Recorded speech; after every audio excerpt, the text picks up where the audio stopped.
Hey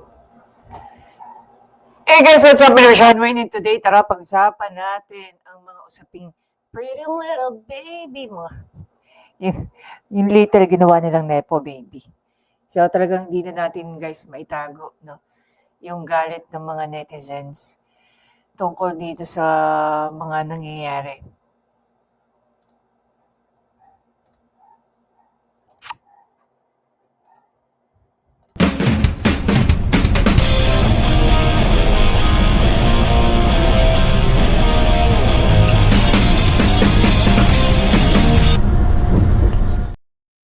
There we go guys. So hindi medyo, talagang sobrang nag-viral ang lahat ng komento ng mga netizens tungkol sa um, mga nepo babies, mga anak ng mga official, corrupt officials at ng mga contractor. Talagang hindi nila in-accept ang mga contractor. No? And dito, tinutukan nila ang sobrang matunog dito ngayon is si Claudine Co. So, basically si Claudine Co pala ay anak ni Kit Co, na kapatid ni Zaldico, which is pamangkin ni Zaldico. At doon, I don't know her, I don't watch her vlogs or videos because I'm not I'm not really a fan of yung mga nagfe-flex ng bahay nila. Ay, mas gusto ko pa yung mga low-key. Ang mga Pacquiao, no? Pacquiao family, hindi naman masyadong ganyan ka mag-flaunt kung di pa news. I don't know, pero I don't see much of the Pacquiao family to be like that. Hindi ko naman sinasabing corrupt si Manny Pacquiao, no? But I'm saying that they're rich. We know that they're rich because yung tatay nga nila is ilang beses naging world champion, di ba? And he happens to be one of the richest senator during his time. Okay? Pero yung mga anak niya very low-key. So dito, actually, nababalita na nga sa mainstream media ang pambabash ng mga netizen. So, meron din kami pakikinggan ilang mga netizens na nagsalita. Then, meron akong isang post at itong video na to ay talagang nag-viral. Pero panoorin muna natin itong sa Agenda Weekend. Patuloy na nalulubog sa baha ng mga komento at pambabash ang mga tinaguriang Nepo baby o mga anak ng mga politiko at flood control contractors sa social media. Pero paano kung ang pinapaulanan ng komento tila sa ibang barangay o katauhan pala napupunta? Alamin sa Agenda Weekend Report ni Paulo Barcelon. Teenagers are building businesses with AI, while the only AI you know is ChatGPT. Let's be real. Most people over 40 use ChatGPT like it's Google.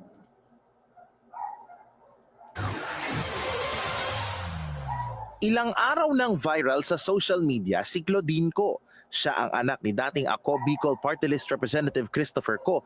na founder ng High Tone Construction and Development Corporation na isa sa mga kontrobersyal na DPWH contractor. Mula sa malabilyonaryong lifestyle, pinasok na rin ni Claudine ang mundo ng musika. Pero bunsod ng flood control scandal, ang mga tukayo ni Claudine nadadamay na rin sa call-out. Gaya na lamang ni MPL Philippines esports host na si Claudine Ode. So basically dito, marami na rin guys nadadamay ng mga ibang personality at nababash nila. Few things that we're going to discuss na is there any potential na yung mga bashers niya pwedeng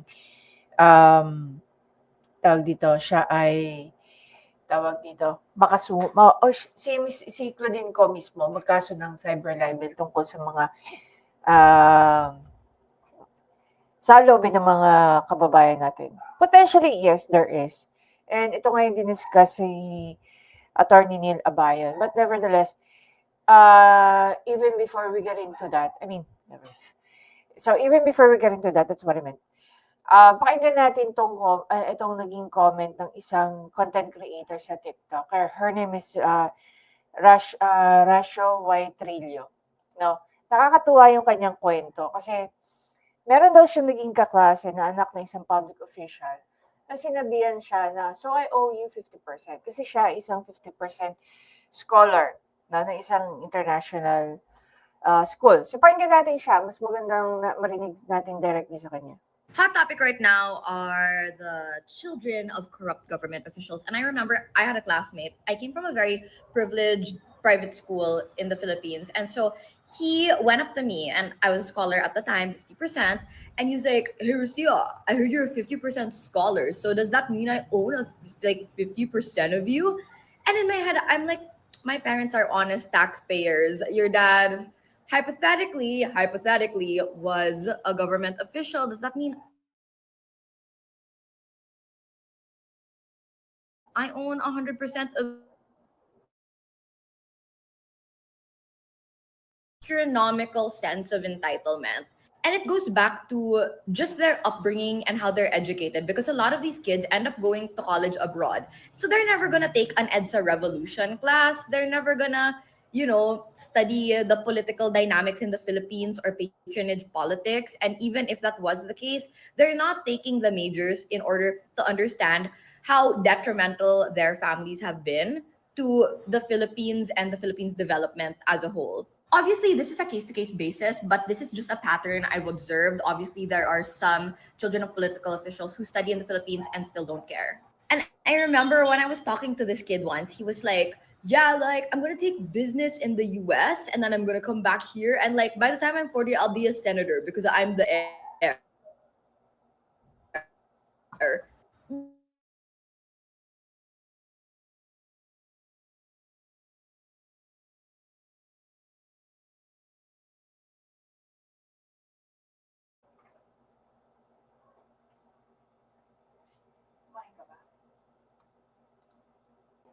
So now, so medyo nagbigay siya ng clue na I think yung kausap niya is anak ng isang senador. 'Di ba? Kasi i-inherit niya daw yung posisyon ng tatay niyang senador. So sino kaya yun? Kaninong anak kaya? Kaninong senador na anak kaya yun? Anyway, ito tingnan natin 'to isang 'to. Naka-private plane, kaliwat ka ng bakasyon sa Europa at iba't ibang bansa at luxury shopping spree na umaabot sa milyon-milyong piso. Ganyan ang buhay ng ilang anak at kaanak ng contractors ng flood control projects.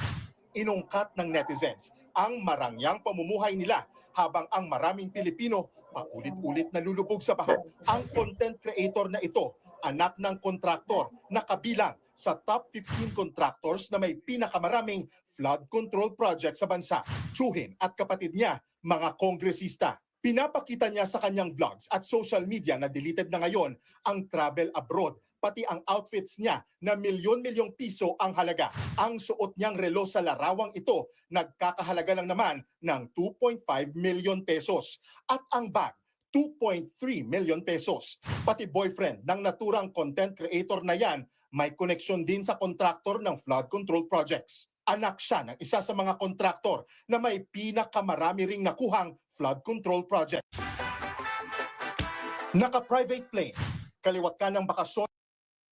Hot topic right now are the children of corrupt government officials. And I remember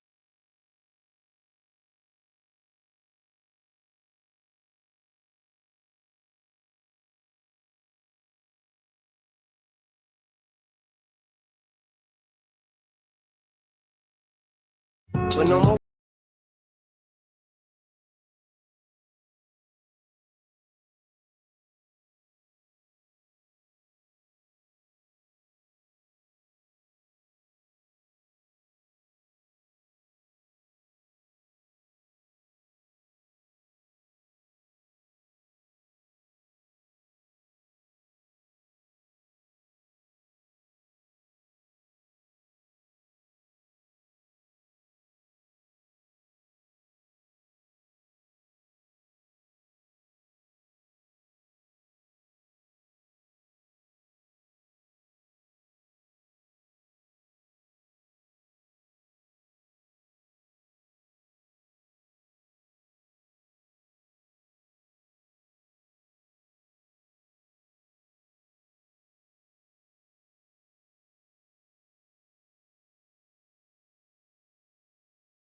worries, rest your head and go to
I usually don't post things like this on my TikTok, but this is something I want to get off my chest. There are so many kids who have parents who are in a political dynasty or who have ties with the government, which, let's say, may pagkakurakot sila.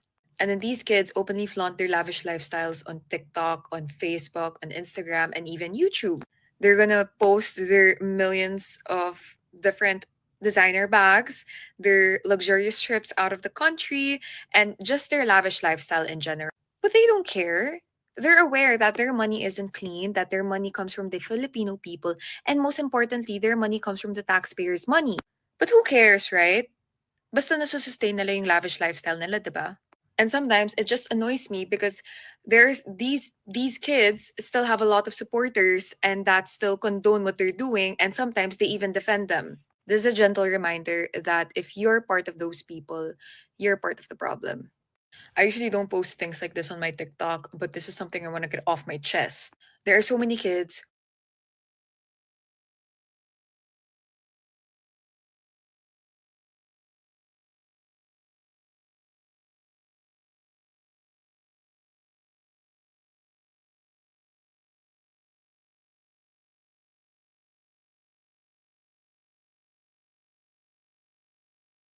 Wait up. Sabi sa isang post, Claudine Ko's best friend revealed that she is now suffering from anxiety and depression and called for an end of bashing against her. Okay. Well, dito na tayo sa kabanata ng buhay natin na pag-uusapan natin yung tungkol dyan. There's a certain line that you cannot cross that can also lead, of course, to cyber libel. So, ingat din tayo. Not because this person is masasabi natin may public personality na, but that doesn't mean na ipupukol mo sa kanya yung hindi pa nga na-imbestigahan at napuprove na yung kanyang mga kamag-anakan ay mga magnanakaw. For now, we can understand yung mga hinaing ng ating mga kababayan. Dahil makikita mo naman talaga eh. 'Di ba? Pakita natin.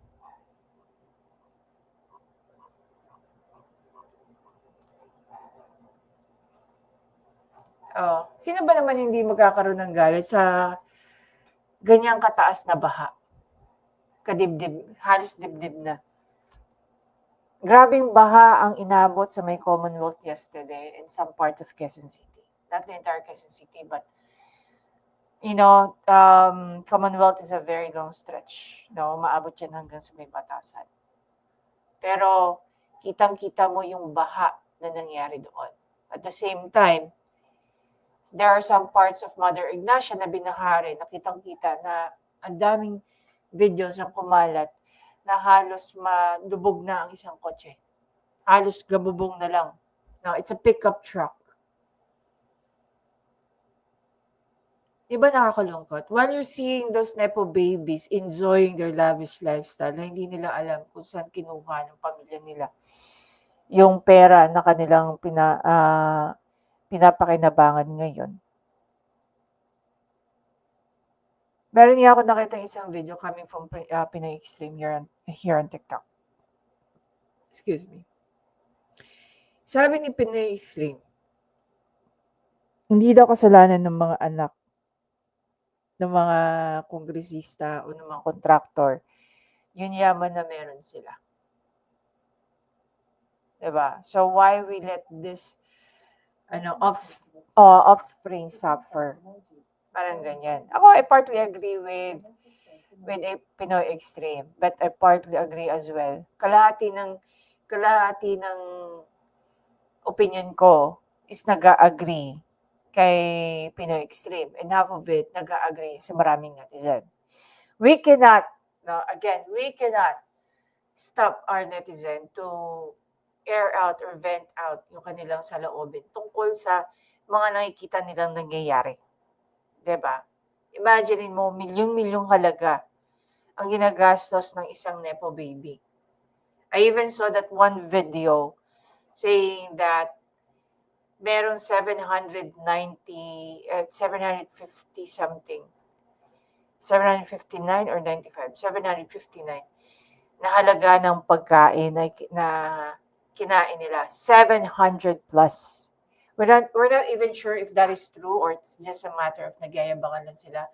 But if it's true, yung isang kainan nila, ilang tao nang nakakakain nun, lalo na during flood. Ilang bahay na kaya ang mapapaayos nun. So honestly, we cannot blame the netizens kung bakit ganyan na lang sila nagingit-ngit. Kung ninanakaw ng mga kontraktor ang pera ng taong bayan through ghost project, through substandard projects, then hindi ako naniniwala na walang kasabot yan na politiko. Diba? Even Mayor Magalong said to himself, meron yung kasabot ng mga politiko. And he can name names. Yun ang sabi ni Mayor Magalong. And we're just waiting for it, no? We're just waiting for it to be named. Diba? Kailangan natin ng clear investigation. We cannot just easily accuse someone with proper investigation. It's okay, no? To say what you want to say, pero you have to put limits on it. Kasi hindi ko rin naman gugustuhin na merong mga Pilipino na nasasaktan, nagagalit, tapos at the end, sila pa yung nakakasuhan. Diba? Ang dapat nating tirahin dyan, yung mga tiyuhin at saka yung tatay ni Claudine ko. Kasi sila ang nakakaalam kung saan nanggaling yung perang ibinibigay nila sa mga anak nila o sa mga iba pang politiko. Diba? Should I call na people to stop bashing? No, I'm not gonna do that. Be objective. No, be objective. Most probably what you can do is gamitin nyo yung mga pinang-flex ng anak ng mga yung mga nepo babies na to. Gamitin nyo to question the parent or the uncle. But basically the parent. How are they able to make that huge amount of money? Diba? Titignan mo agad yung salin yan. Magkano salin yan before pumasok sa politics? And then from there, titingnan mo na kung gaano palaki ang dinideclare niya sa salin niya. And do you really think yung mga dinideclare nila sa salin, yun na yun? Of course not. Huwag na tayo magaguhan. Diba? Ika nga ni Karen Davila, huwag na tayo magaguhan. Even if mag-divest kayo sa inyong mga korporasyon, kung ang nangyayari panay pagnanakaw lang naman ang ginagawa nyo, wala pa rin. Diba? Wala pa rin. Anyway guys, again, maraming salamat sa panonood. Please don't forget to subscribe, like, at i-comment nyo na rin yung ano yung saloobin nyo tungkol dito. Dapat bang ibinabash ang mga nepo babies? O dapat natin tutukan kung sino, okay, ang connected sa mga contractor na to? Pwede natin questionin yung mga magulang ni Claudine ko na dating naging congressman through a party list. Diba? Pwede mo sabihin may negosyo ka. Pero pwede rin natin tingnan how nag-perform yung negosyo mo to afford this kind of lifestyle. Diba? Anyway guys, I'm gonna see you in the next video. Bye!